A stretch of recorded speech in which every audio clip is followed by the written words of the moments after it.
Hola, ¿cómo estás? Te doy la bienvenida a esta primera clase de la materia.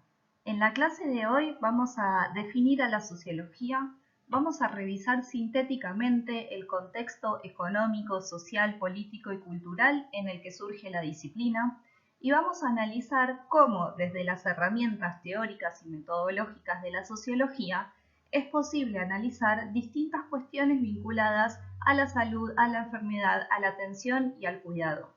A lo largo del curso nos vamos a sumergir en el complejo mundo de la sociología de la salud.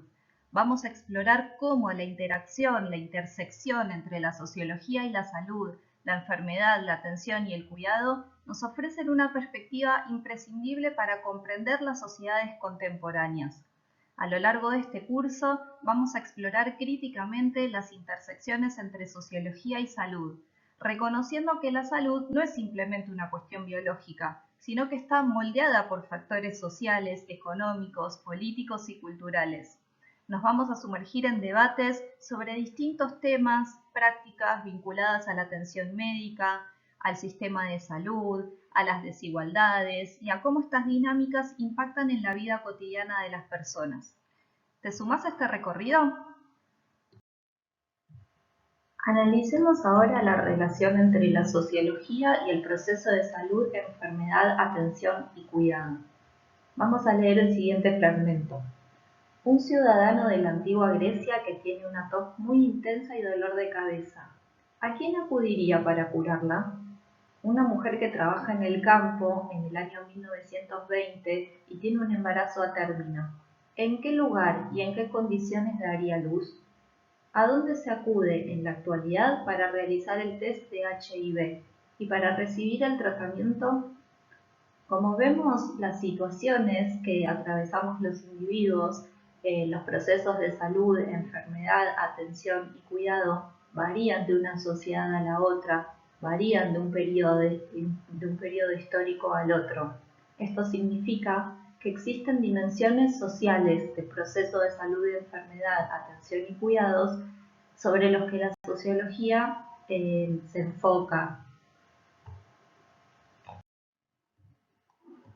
Detengámonos un momento en la definición de sociología. Dijimos que los procesos de salud, enfermedad, atención y cuidado tienen dimensiones sociales. Entonces, ¿cómo podrían abordarse estos aspectos desde la sociología? Si ustedes encuentran un manual antiguo en alguna biblioteca, un manual de ciencias sociales, probablemente encuentren una definición según la cual la sociología es el estudio de las sociedades. En este espacio curricular afirmamos que la sociología en realidad es el estudio de lo social. ¿Por qué? Si decimos que la sociología es el estudio de las sociedades, nos quedamos con una sola forma de hacer sociología, que tiene que ver con la mirada cuantitativa, que tiene que ver con una sociedad tal como la conocemos ahora. Mientras que, si decimos que el objeto de estudio de la sociología es lo social, permitimos trabajar con diferentes miradas, con diferentes disciplinas. En definitiva, se trata de una definición más dinámica y flexible. Y nos permite trabajar tanto con la mirada cuantitativa como con la mirada cualitativa. Para definir qué es la sociología, también es preciso mencionar en qué contexto surge. La sociología, como saber científico, surge en el siglo XIX, un momento histórico particular en el que se produce el pasaje de las sociedades feudales o antiguo régimen a las sociedades modernas. Esto significa que, a partir de una serie de cambios económicos, sociales, políticos y culturales, va a ser posible estudiar científicamente lo social, la vida colectiva, la relación entre el individuo y la sociedad. En este sentido, la sociología parte de la consideración de que lo social varía a lo largo de la historia y que lo que tiene que analizar es cuáles son las lógicas y dinámicas que atraviesan a las sociedades. En síntesis, la sociología estudia las tensiones, las relaciones entre el individuo y la sociedad.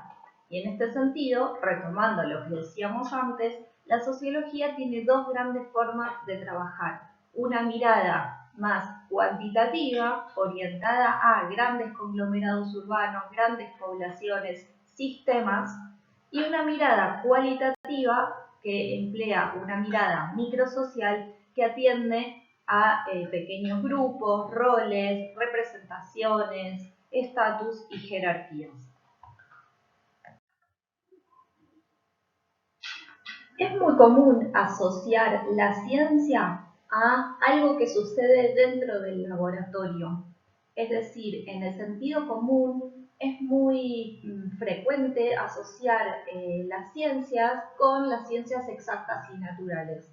Como contracara, es muy común también, muy frecuente, que nos cueste pensar que es posible hacer una ciencia relativa a aspectos sociales. ¿Por qué? Porque los problemas sociales que podríamos llegar a investigar son parte de nuestra vida cotidiana. Es decir, un sociólogo, un investigador en sociología o en ciencias sociales en general, está inscrito dentro de la sociedad y de las problemáticas que estudia.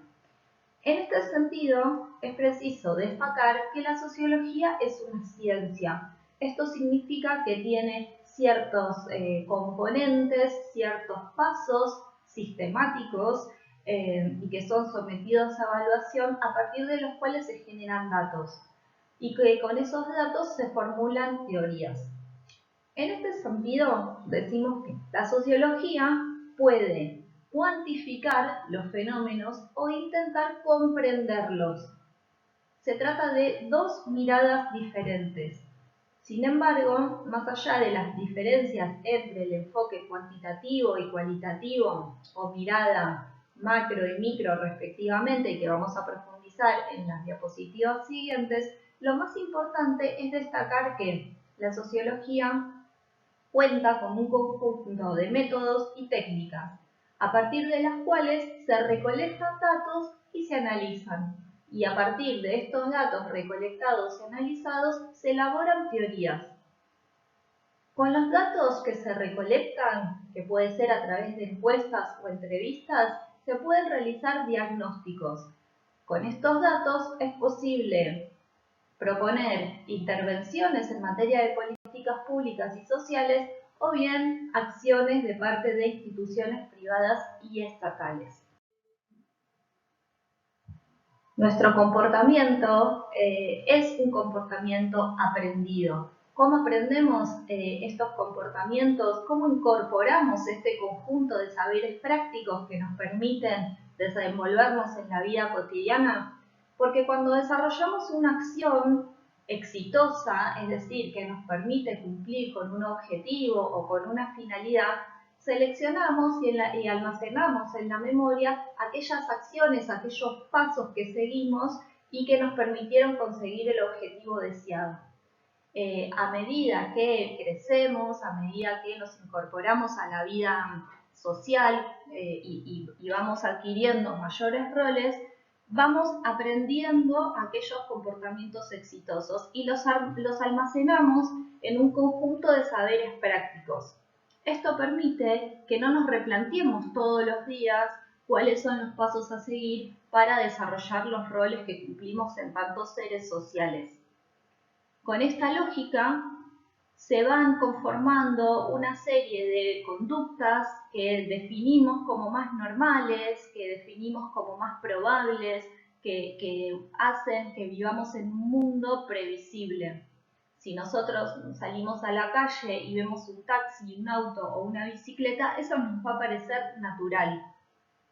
Mientras que si salimos a la calle y vemos un camello, eso nos va a parecer extraño, poco probable, imprevisto. Esto significa que a lo largo de los años, en la sociedad en la que vivimos, se fueron,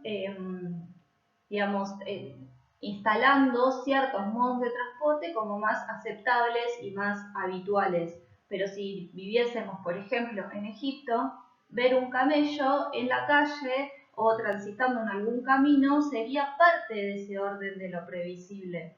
En este sentido, como decimos desde el principio de esta presentación, La vida social, la vida en sociedad, implica una serie de características.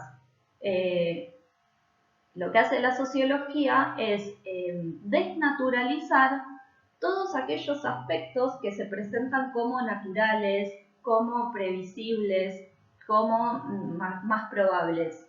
Y desnaturalizar esos aspectos de la vida social implica una serie de pasos científicos. Retomando lo que veíamos en la diapositiva anterior, decimos que en la vida cotidiana todas las interacciones se vuelven parte de una realidad naturalizada. ¿Qué significa esto? Que les atribuimos un carácter de natural a histórico y por lo tanto inmutable. El mundo que conozco, lo más próximo, lo más familiar, que tiene que ver con la forma en que está organizada la sociedad, los diferentes roles que se pueden cumplir, las formas de proceder para cumplir esos roles, son parte de una serie de pasos que no pueden cambiar. Para nosotros, la vida cotidiana siempre fue así, el mundo siempre se organizó de la misma manera. Lo que hace la sociología es el procedimiento inverso. La desnaturalización de lo social es la base del pensamiento sociológico. La desnaturalización o desfamiliarización es el proceso inverso al que realizamos en la vida cotidiana. Esto significa que reflexionamos sobre el carácter social y construido de los fenómenos, reflexionamos sobre el carácter cultural, histórico y construido de esos roles y de todos esos saberes prácticos almacenados que tenemos. Y a partir de esa reflexión analizamos los fenómenos sociales. Pongamos un ejemplo, retomando el ejemplo que vimos en la primera diapositiva. Un ciudadano de la antigua Grecia que tiene tos, o una mujer que está por dar a luz en 1920, en el siglo XX, o una persona que tiene que hacerse el test de HIV en la actualidad. Para entender cómo tratar, cómo lidiar con esas situaciones, tenemos que comprender cuál es el contexto en el que esos individuos se encuentran inscritos, ¿sí? Y lo que hacemos es reflexionar acerca de las dimensiones sociales de esas experiencias que tienen.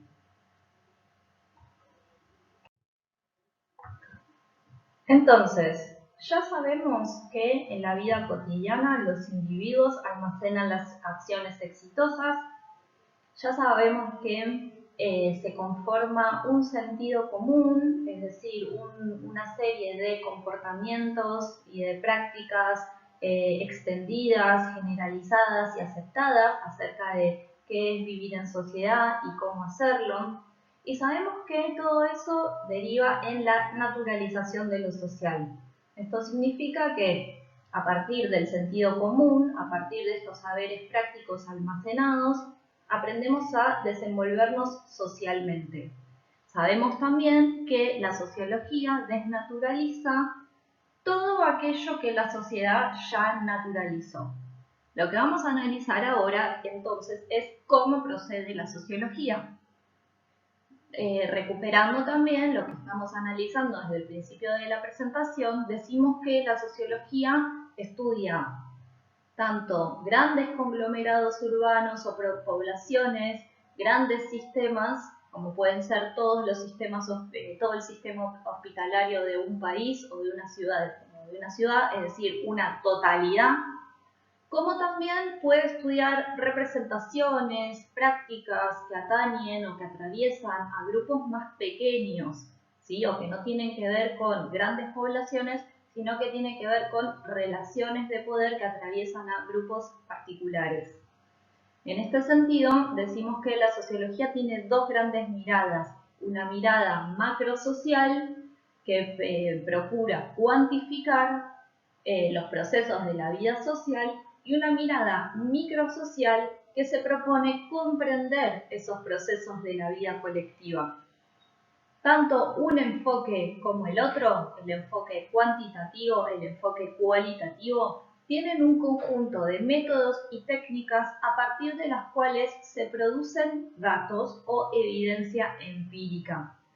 Con los datos obtenidos se pueden realizar teorías, ¿sí? Cualquier afirmación que se haga desde una investigación sociológica debe estar sostenida en datos. Los investigadores no dicen sus opiniones sin tener por atrás un conjunto de datos que afirman lo que están diciendo.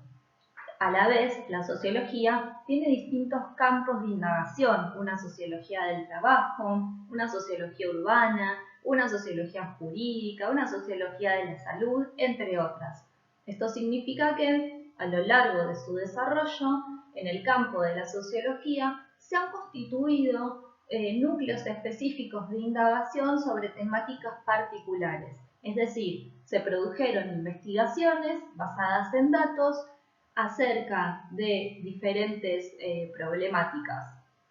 A partir de estas investigaciones se formularon teorías acerca de por qué y cómo se producen estos procesos, que pueden estar vinculados a el crecimiento de las ciudades o el acceso a la justicia o el proceso de salud, enfermedad, atención y cuidado, entre otros. Esto significa que la sociología tiene un carácter empírico. ¿Qué significa esto? La sociología es una disciplina empírica, avanza, se desarrolla a partir de evidencia empírica recolectada, construida. Cuando queremos afirmar o estudiar algún proceso específico, como puede ser el acceso a la anticoncepción o el acceso a tratamientos específicos, podría ser para la obesidad o tratamientos reproductivos, por poner cualquier ejemplo, cuando queremos elaborar una teoría al respecto, tenemos que primero conocer cómo se dan esos procesos en la vida de los individuos. Eso significa que las teorías, los enunciados que hacemos acerca de esa problemática debe estar sustentado en datos. Estos datos pueden ser estadísticas, observaciones, entrevistas o fuentes como documentos, pueden ser historias clínicas, por poner un ejemplo. En todos los casos, los métodos que se emplean en la investigación sociológica son examinados luego por otros investigadores. En una investigación sociológica que yo quisiera hacer sobre algunos de los ejemplos que mencionábamos antes, tengo que explicitar cada decisión que tomé. ¿Por qué? Porque luego otros investigadores que trabajan en temáticas similares critican, examinan, cuestionan esas afirmaciones a las que yo arribé. Como cualquier ciencia, que aspira a cierta objetividad, la sociología somete sus datos a escrutinio, explicita las decisiones que tomó, admite sus márgenes de error y en esta lógica es fundamentalmente analítica. Entonces, una vez que definimos qué problemática queremos investigar, en este caso nos estamos centrando en dimensiones que hacen a la salud. Una vez que recolectamos la evidencia empírica, es decir, que produjimos una investigación cuantitativa con un cuestionario cerrado, una encuesta, o que decidimos trabajar en base a datos cualitativos, entonces hicimos entrevistas o hicimos análisis de documentos. Una vez que hicimos todo ese procedimiento, vamos a analizar los datos. Con los datos analizados, lo que hacemos es intentar explicar por qué se produce ese fenómeno, intentar vincular ese fenómeno, los que nosotros nos estamos planteando en este momento son aspectos vinculados a la salud. Bueno, entonces, ¿en qué medida esos fenómenos vinculados a la salud se pueden explicar por condiciones sociales más amplias y abarcativas? Sea la alimentación, sea la comensalidad, sean las políticas de transferencias monetarias de ingreso o el nivel de habitabilidad de las viviendas, por poner otro ejemplo, o bien otros ejemplos que mencionamos como el acceso a la anticoncepción o a tratamientos para la obesidad. Cuando estudiamos esa problemática de salud específica, lo que tenemos que intentar hacer es establecer conexiones con condiciones sociales más amplias. ¿Por qué ese fenómeno se da? Bueno, hay una explicación en la totalidad social que a mí me tiene que indicar que ese fenómeno tiene las características que tiene por esa circunstancia. Si yo digo que hay hogares pobres que reciben transferencias monetarias de ingreso, entonces tengo que poder establecer una vinculación con procesos de crisis económica, con digamos, pérdida del empleo o transformaciones en el mundo del trabajo que fueron expulsando mano de obra, por poner algunos ejemplos. Si yo quiero estudiar la comensalidad y digo, bueno, una proporción de los hogares pobres empezó a comer en comedores, bueno, entonces tengo que poder explicar qué dinámicas económicas y sociales y culturales se explican ese fenómeno. Y así con todos los procesos que estudiemos. Cuando analizamos una problemática de salud, lo hacemos para conectarla con condiciones sociales más amplias. Esas condiciones sociales más amplias nos explican las características que asume ese proceso de salud, enfermedad, atención y cuidado específico en el que nos estamos centrando. Entonces, la sociología es una disciplina teórica. Cuando hace una afirmación acerca de una problemática, lo que hace es universalizar esos enunciados, en el caso de la mirada cuantitativa, o explicar a través de conclusiones parciales y de un nivel de generalidad menor en el caso de la investigación cualitativa. Cuando decimos que la sociología tiene carácter teórico, también nos estamos refiriendo a que es una disciplina abierta y no es normativa ni dogmática. La sociología puede sacar una foto de una problemática en particular, puede filmar toda una película, es decir, ver la evolución histórica de un problema, pero en ninguno de los dos casos la sociología dice cómo debe ser, sino muestra lo que hay. Muestra cómo se dio, cómo llegamos a este punto en el que, por retomar los ejemplos, una parte de la población come en comedores. Explicar por qué o cómo llegamos al punto en que se desarrollan transferencias monetarias de ingresos. Explicar por qué cambiaron los patrones de alimentación. Esa es un poco la finalidad. Y en todos los casos, como venimos recalcando desde el inicio, las teorías se fundamentan en datos. Esos datos también son examinados por una comunidad de científicos que analizan cuáles fueron los pasos que se siguieron, que analiza esas conclusiones teóricas que nosotros enunciamos y que indagan en esos márgenes de error y hallazgos y los someten a un escrutinio o un examen. En tercer lugar, la sociología posee un carácter crítico. Esto significa que cuando hacemos investigación, cuando analizamos estas distintas problemáticas sociales, cuando analizamos en qué modo, de qué diferentes maneras las problemáticas de salud se vinculan con condiciones sociales más amplias y generales, lo hacemos para dar cuenta de ciertas lógicas vinculadas al poder y a la desigualdad. La reflexión teórica implica una mirada crítica sobre esos procesos sociales que analizamos. Podemos hacer hincapié en la desigualdad, en la exclusión, en las asimetrías, en el desempleo o fenómenos políticos, educativos y culturales. ¿Para qué? Para comprender qué lógicas de poder están dando forma a los procesos que analizamos.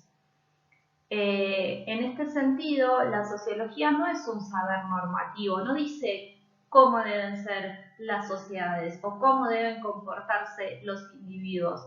No intentamos corregir el sentido común. Lo que intentamos hacer es conocer y producir datos y teorías acerca de esas problemáticas o fenómenos. En este sentido, aunque la sociología se esfuerza por producir un saber objetivo, y como dijimos, todos los pasos de una investigación son examinados por otra comunidad de científicos, lo cierto es que, en definitiva, todos esos procedimientos se hacen para conocer, para comprender, para explicar ciertas relaciones de poder que existen en todas las sociedades. Entonces, la sociología, retomando lo que veíamos antes, constituye una mirada crítica de lo social. Intenta desnaturalizar, ver tras las fachadas, desfamiliarizar lo que conocemos. Y para hacerlo, entonces, pone en práctica ciertas herramientas que tienen que ver con una mirada crítica, a partir de la cual intentamos conocer, comprender, explicar las relaciones de poder que hay en toda sociedad, relaciones de poder entre las clases, los géneros, o distintas ideas acerca de cómo debe distribuirse y ejercerse el poder, y en qué medida estas condiciones configuran el proceso que estamos estudiando. Retomando entonces la pregunta que hace Anthony Giddens acerca del desarrollo social moderno, es decir, hay diferentes explicaciones acerca de cómo llegamos al desarrollo de sociedades modernas, industrializadas y capitalistas.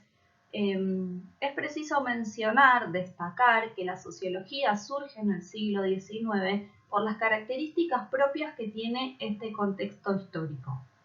En el siglo XIX se está consolidando el pasaje de las sociedades feudales a las sociedades modernas.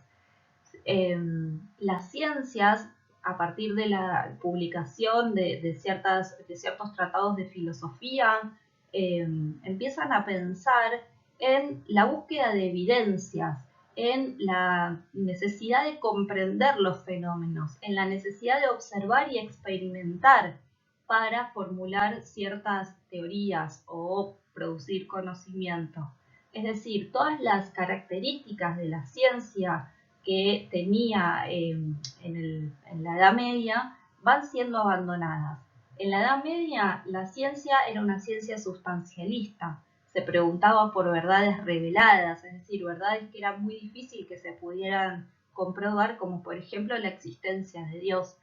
Entonces, a partir del siglo XIX, en la medida que avanza el proceso industrializador, se da la revolución industrial, se da la revolución francesa, que transforman radicalmente el ámbito de la producción y del intercambio de bienes y servicios, y la revolución francesa, que transforma radicalmente el ámbito de las ideas, el ámbito cultural, las formas de ejercicio y distribución del poder.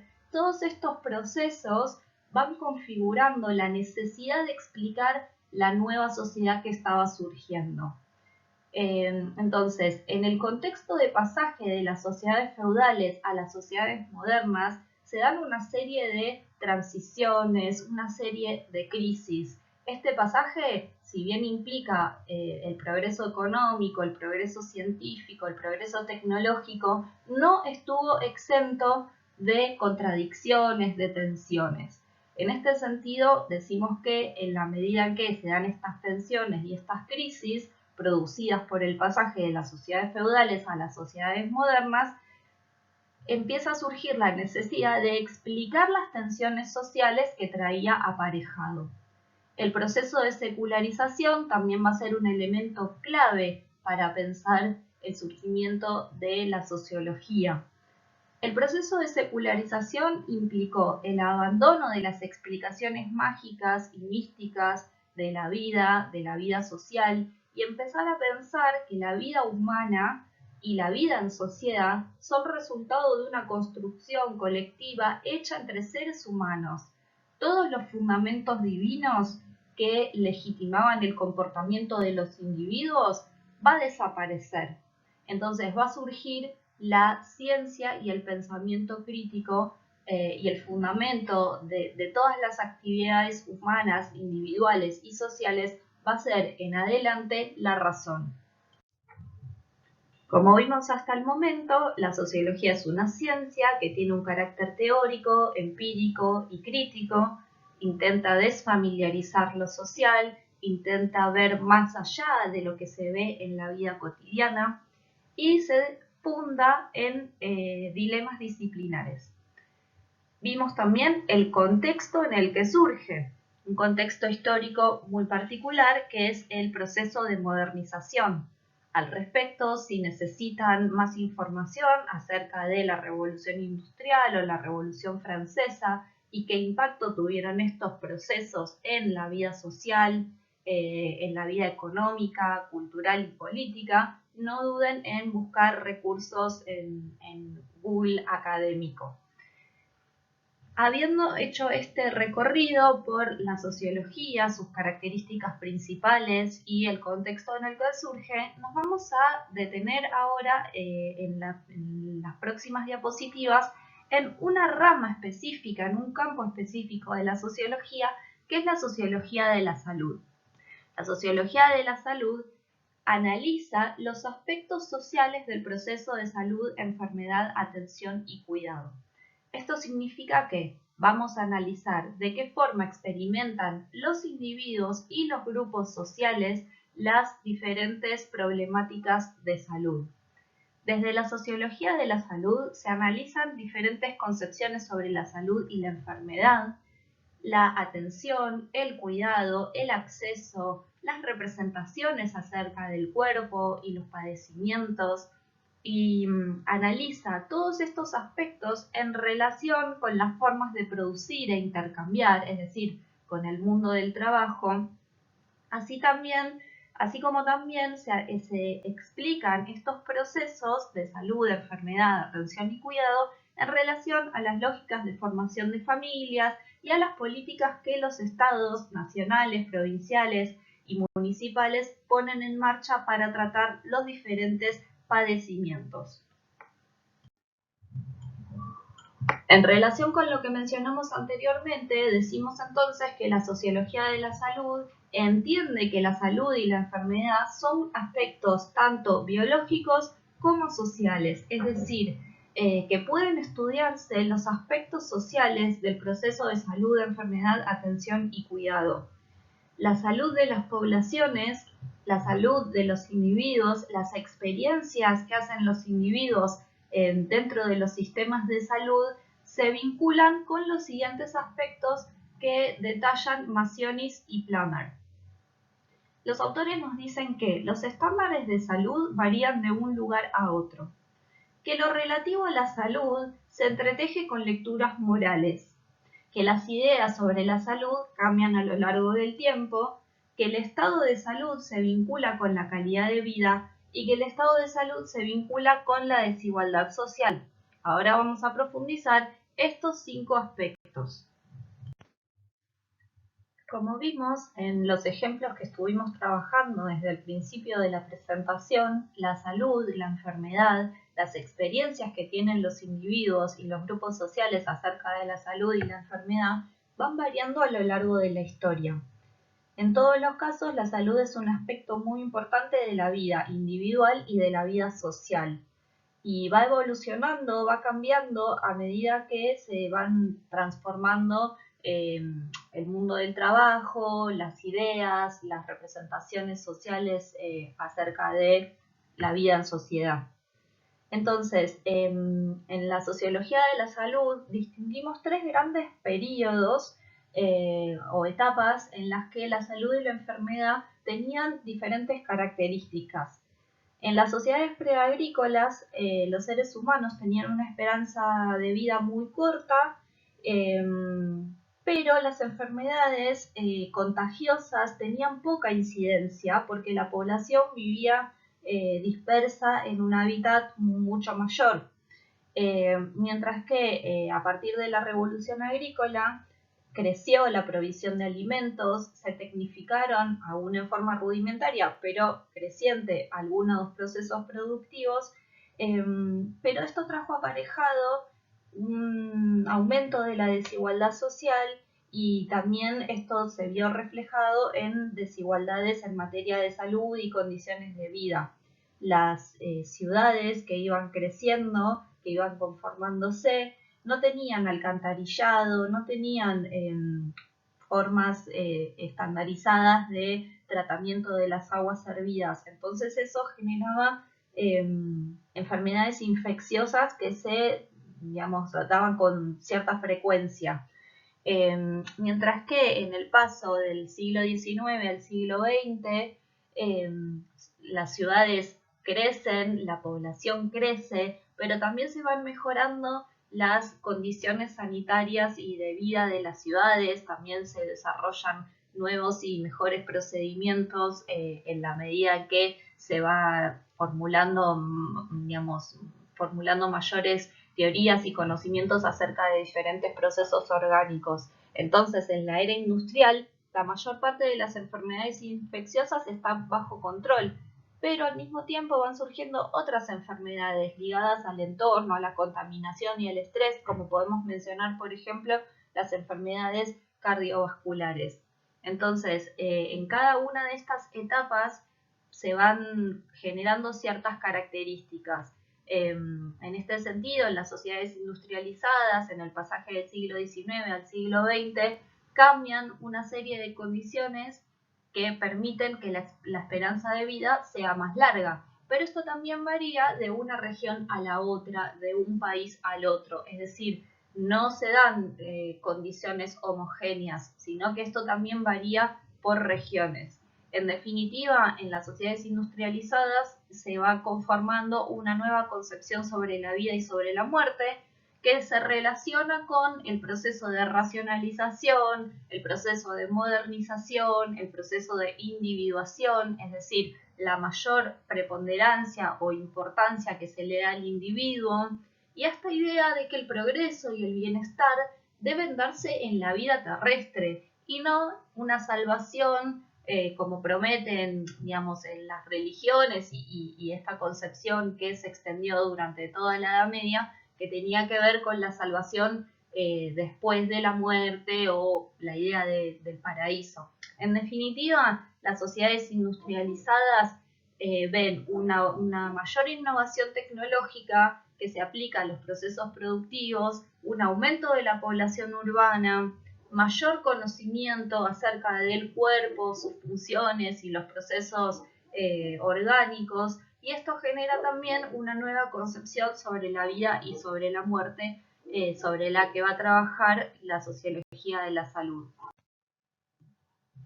Como resultado de la revolución industrial, se configuran las sociedades industrializadas. Las sociedades industrializadas se caracterizan por una creciente mecanización de los procesos productivos, una innovación tecnológica aplicada al mundo del trabajo, que hace que se desarrollen grandes fábricas en las ciudades. En este sentido, se producen migraciones del campo a la ciudad. Y como consecuencia de estas migraciones, van cambiando también las experiencias de salud y de enfermedad que tienen los individuos. Y a la vez se generan clases sociales, principalmente la burguesía, la clase trabajadora, reemplazan a los antiguos estamentos de las sociedades feudales, y en las clases sociales también se va a ver diferentes accesos a la salud y diferentes formas de experimentar la salud, la enfermedad, la vida y la muerte. A la vez, como resultado de la Revolución Francesa, que promueve la idea de bienestar terrestre, de progreso económico, de libertad, se van reemplazando las antiguas concepciones de la vida y la muerte, de qué significa vivir en sociedad, que proveyó en la Edad Media la Iglesia y el clero y la nobleza, y se va sustituyendo por nuevos ideales vinculados al movimiento de la Ilustración. Las sociedades modernas entonces combinan una estructura productiva industrial un tipo particular de producción de bienes y de intercambio de servicios, y valores como el individualismo secular. En este sentido, las transformaciones propias del mundo del trabajo, la conformación de las ciudades, requiere cuerpos eficientes, cuerpos capaces de adaptarse al trabajo industrial, a los nuevos ritmos fabriles. En este sentido, el cuerpo se convierte en un foco privilegiado de estudio. La medicina, las dietas, se van a instalar como prácticas legítimas, a partir de las cuales se garantiza el bienestar del cuerpo y cuerpo que puede entonces adaptarse al nuevo ritmo de trabajo industrial.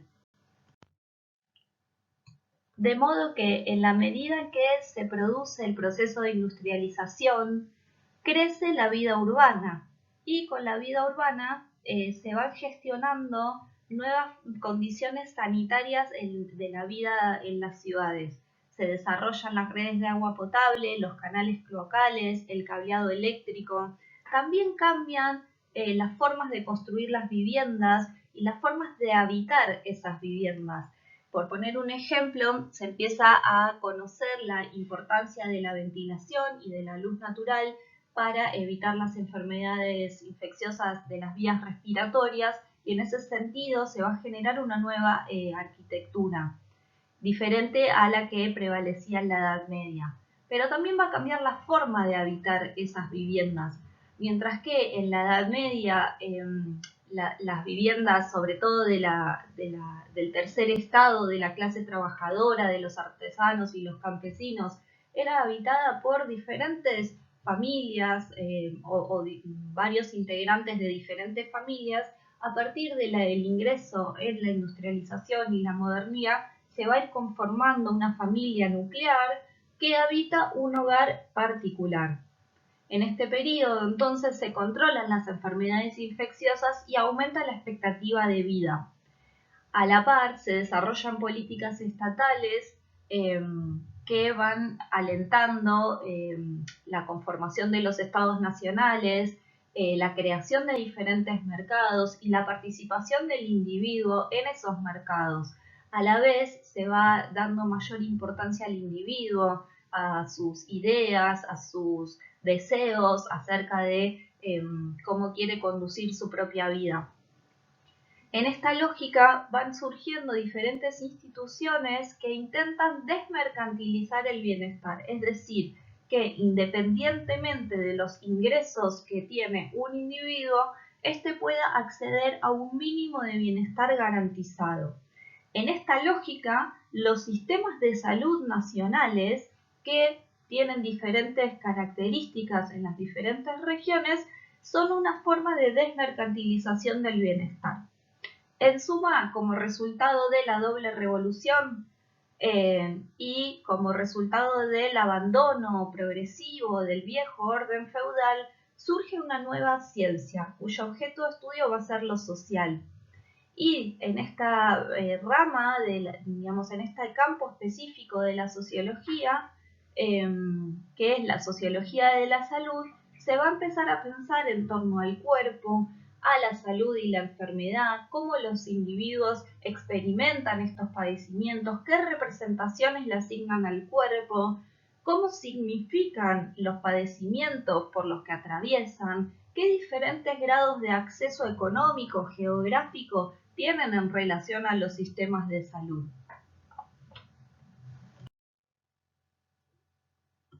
Profundicemos entonces qué estudia la sociología de la salud. Desde el sentido común podríamos pensar que la salud y la enfermedad son un objeto de estudio solamente para enfermeros y médicos profesionales que se desempeñan dentro del sistema sanitario. Sin embargo, la sociología aporta claves, métodos, técnicas que enriquecen el ejercicio de la enfermería, la medicina y la investigación en salud. ¿Por qué? Porque las formas de nacer, de vivir, de enfermar y de morir varían a lo largo y a lo ancho del planeta. Es decir, el contexto económico, social y cultural en el que nacemos determina, influye en el modo que atravesaremos el ciclo vital. Todos los individuos estamos expuestos a riesgos la vejez, la enfermedad, los riesgos del mundo del trabajo. En este sentido, si nacemos en países de renta alta, de renta media o de renta baja, o regiones de renta alta, media o baja, esto determina de alguna manera el grado de acceso que tendremos para tratar estos padecimientos. En definitiva, la expectativa de vida, el acceso al agua potable o a tratamientos médicos, las representaciones que tenemos acerca de la salud, la enfermedad o el sistema sanitario se vinculan con un contexto social más amplio en el que nacemos. En cuanto al proceso de conformación de la sociología de la salud o sociología médica como campo académico, decimos que desde fines del siglo XIX se dan diferentes trabajos y análisis teóricos sobre la influencia de algunos factores sociales, económicos y políticos en la salud y la enfermedad de las poblaciones. Sin embargo, el proceso de consolidación de la sociología médica como disciplina científica y académica se da en el periodo posterior a la Segunda Guerra Mundial en Estados Unidos, porque en este momento se financian distintas investigaciones sobre la salud mental y su relación con procesos de cambio social y de estrés. Desde la década del 70 del siglo XX se instala en la sociología médica una mirada antinómica o dicotómica entre dos enfoques.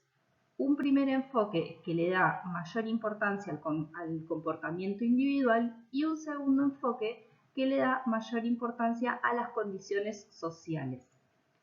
En la primera perspectiva encontramos que hay una mirada centrada en el comportamiento individual, la información que tienen las personas acerca de la enfermedad, de sus causas y de sus modos de prevenir las enfermedades.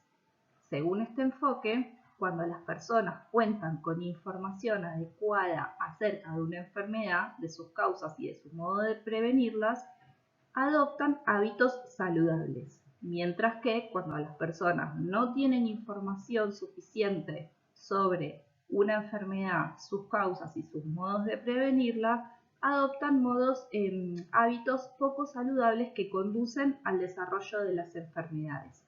Es decir, en este enfoque se considera que hay una relación entre la información, el comportamiento individual y las enfermedades. Esta mirada fue objeto de diferentes críticas. En primer lugar, la idea según la cual la falta de información es la principal causa del desarrollo de enfermedades y en segundo lugar, la relación mecánica que se establece entre el contar con información y los hábitos saludables. Es decir, se cree que hay una relación mecánica y que todas las personas, en la medida en que cuentan con la información, van a adoptar hábitos saludables. Y eso no siempre se verifica. Por otra parte, se cuestionó en este enfoque que de alguna manera parecía culpar a los pacientes de sus dolencias y hacerlos responsables de su situación de salud. La segunda perspectiva está centrada en las condiciones sociales. Acá se postula que la sociología de la salud debe analizar cómo las condiciones sociales, y con esto me refiero a los recursos materiales y los recursos simbólicos, se vinculan con la exposición a diferentes riesgos y con el acceso a una atención médica adecuada. Esto significa que en una población determinada, algunas personas están más expuestas a diferentes riesgos y al riesgo de enfermar, y que en este caso van a encontrar mayores dificultades a la hora de solicitar atención médica. Podemos poner, por ejemplo, una persona o una familia que vive en una vivienda precaria o inadecuada, que cuenta con dificultades para acceder a agua potable y que tiene, servicios de salud muy lejos de su hogar y pocos recursos para llegar a ellos. Entonces va a tener esta familia o esta persona más riesgos de enfermar que otra que tenga cubiertos los aspectos anteriores que mencionaba. Entonces, en este enfoque, la sociología de la salud analiza de qué modo las poblaciones experimentan el proceso de salud, enfermedad, atención y cuidado de acuerdo a la renta general del país, a los modelos de atención sanitaria que están vigentes en cada uno y a otras condiciones de orden social y cultural. Hacia la década del 80, mediados de la década del 80, concretamente 1986, la Asociación Americana de Sociología da una definición de la sociología médica y dice que es, cito, una subdisciplina que aplica las perspectivas, conceptos, teorías y metodologías de la sociología para estudiar fenómenos relacionados con la salud humana y la enfermedad. Entonces, se abandona esta mirada dicotómica hacia mediados de los 80 y luego hacia la década del 90, este campo de estudios llamado sociología de la salud, pero también en algunos lugares lo pueden encontrar como sociología médica, profundizó el estudio de nuevos problemas, amplió su campo de reflexión teórica y de investigación empírica. En este sentido, se llegó al consenso de que resulta necesario reconciliar los abordajes macrosociales, es decir, aquellos vinculados a la renta general del país, los modelos de atención, las condiciones económicas, sociales y políticas, con una mirada microsocial que esté atenta a las actitudes individuales como el estilo de vida, el consumo de alcohol o tabaco, la dieta, el ejercicio, entre otros. En suma, esta disciplina emplea las teorías y los métodos de la sociología y los aplica para estudiar la salud y la enfermedad de una población determinada. Esa es la mirada macrosocial, cuando pensamos en términos de poblaciones. Los emplea también para comprender e interpretar comportamientos, ideas y representaciones sobre la salud y la enfermedad. Y esa es la mirada microsocial.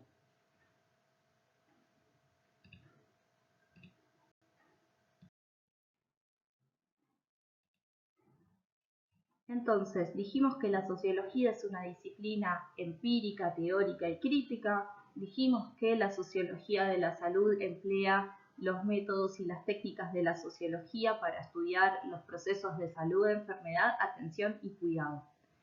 En este momento nos vamos a detener a pensar los métodos y técnicas de investigación en sociología de la salud. Como ustedes saben, para hacer un proceso de investigación hay que realizar distintos pasos que le dan validez a los datos y a las teorías que formulamos. En primer lugar, se revisa la literatura especializada y las teorías existentes. En segundo lugar, formulamos preguntas o hipótesis de investigación. En tercer lugar, definimos la muestra, la cantidad de casos con la que vamos a trabajar. En cuarto lugar, recopilamos esos datos a través de lo que llamamos un trabajo de campo. En quinto lugar, analizamos los datos y en sexto lugar, redactamos el informe con los hallazgos de la investigación. De acuerdo al fenómeno que nos interesa, vamos a adoptar el método cuantitativo o el método cualitativo. En el método cuantitativo se considera que la realidad es objetiva. Esto significa que es independiente de la mirada o de la voluntad del investigador. Es decir, ese fenómeno que queremos investigar existe y los investigadores lo que tenemos que hacer es registrarlo, cuantificarlo y expresarlo matemáticamente, es decir, con porcentajes. Por eso se considera que el investigador debe mantener la mayor distancia posible con respecto al tema que investiga, de modo tal que sus valores, sus ideas y preferencias no interfieran generando sesgos en la investigación. En el método cuantitativo se conforma una muestra representativa en términos estadísticos de la población que queremos investigar. Lo que hacemos es seleccionar un determinado número de casos a los que vamos a ir a encuestar. El instrumento principal de recolección de datos del método cuantitativo son las encuestas. Son cuestionarios cerrados que permiten registrar las características de la población bajo estudio. Las preguntas tienen diferentes escalas, pero generalmente son de respuesta cerrada. Esto significa que las opciones ya están definidas previamente y que hay que seleccionar una o más opciones de acuerdo al caso. Entonces, el método cuantitativo busca estandarizar la información relevada, busca patrones de regularidad, de frecuencia, y lo que apunta es a cuantificar, verificar y analizar estadísticamente el comportamiento de ciertas variables. A diferencia del enfoque cuantitativo, el enfoque cualitativo tiene otras características. En primer lugar, tiene por supuesto el subjetivismo. Esto significa que en este método vamos a intentar capturar los significados que las personas, los individuos, le confieren a sus experiencias. Por ejemplo, haber pasado por una familia de abrigo o por un instituto de menores o el desempleo o el haber atravesado un tratamiento para curar una enfermedad específica. Acá no vamos a intentar cuantificar y expresar matemáticamente o estadísticamente un fenómeno, sino lo que queremos entender es de qué modo la población que estamos estudiando define el problema que atraviesa, de qué modo significa, es decir, le da un significado a esas experiencias. Acá la investigación no se considera como un momento de recolección de datos sobre una realidad preexistente, sino como un ejercicio de construcción del fenómeno por parte del investigador. Esto significa que los valores, las ideas que tiene el investigador ayudan a construir el fenómeno de esa manera, ¿sí? Ayudan a generar ese recorte de la realidad que queremos investigar. En este sentido, Mason dice que la investigación cualitativa es interpretativa, que genera datos flexibles y sensibles al contexto, es decir, están muy vinculadas al contexto cultural y social en el que se producen, y que aborda tanto la complejidad como el detalle y el contexto. El instrumento principal para recolectar datos en el método cualitativo son las entrevistas, porque a partir de ellas podemos acceder a la forma en que los individuos interpretan esas experiencias que vivieron. Una entrevista es un proceso en el que se da una comunicación entre un investigador y un informante, y lo que más nos importa es acceder al discurso que va generando esa persona a la que estamos entrevistando. Entonces, la entrevista lo que genera es un flujo de comunicación espontáneo, profundo, sobre las vivencias y las experiencias que queremos analizar. Lo que hace el investigador es hacer preguntas que estimulen ese relato. De acuerdo a la cantidad de preguntas, de acuerdo al grado de injerencia que tiene el investigador en la entrevista, las podemos clasificar como entrevistas abiertas y entrevistas semiestructuradas. En las entrevistas abiertas, lo que hace el investigador es hacer algunas preguntas concretas y dejar que el entrevistado narre todas sus experiencias. ¿Sí? La entrevista abierta recoge saberes y eventos que vivió esa persona y a partir del cual le dan un sentido a eso que vivió. La entrevista abierta es un tipo de interacción flexible, se adapta a las necesidades de la investigación y también a las características de los sujetos. La guía de pautas o el esquema de preguntas surge en función de los temas que va mencionando el entrevistado. Mientras que la entrevista semiestructurada trabaja con una guía de pautas prevista de antemano, es decir, tiene más preguntas que la entrevista abierta. Las preguntas se elaboran con anticipación y se hacen las mismas preguntas a todos los entrevistados. Generalmente se respeta el orden de preguntas que teníamos previsto. En cambio, en la entrevista abierta, lo que se hace es generar preguntas a partir de lo que nos está diciendo el entrevistado. Entonces, los dos tipos de entrevistas corresponden al método cualitativo, mientras que una es más dirigida hacia ciertas preguntas y la otra estimula la narración y deja que ésta fluya. En suma, la sociología de la salud estudia cómo se experimentan los procesos de salud, enfermedad, atención y cuidado desde la óptica del individuo o desde sus aspectos sociales. Podemos estudiar de qué modo un grupo particular representa o significa una problemática, trabajando desde una lógica cualitativa. Podemos ver cómo una problemática de salud atraviesa a grandes poblaciones desde una óptica más cuantitativa. Podemos clasificar perfiles de usuarios y generar tipologías. Eh, Todo esto puede darse a partir de producir investigaciones, a partir de la producción de datos que pueden ser cuantitativos o cualitativos. Es posible formular teorías, explicar cuál es la causa o cuáles son las características que adquiere un proceso específico. Se estudian entonces problemáticas asociadas al acceso a la atención médica, los aspectos sociales o culturales, las representaciones sobre el cuerpo, sus funciones, sus padecimientos.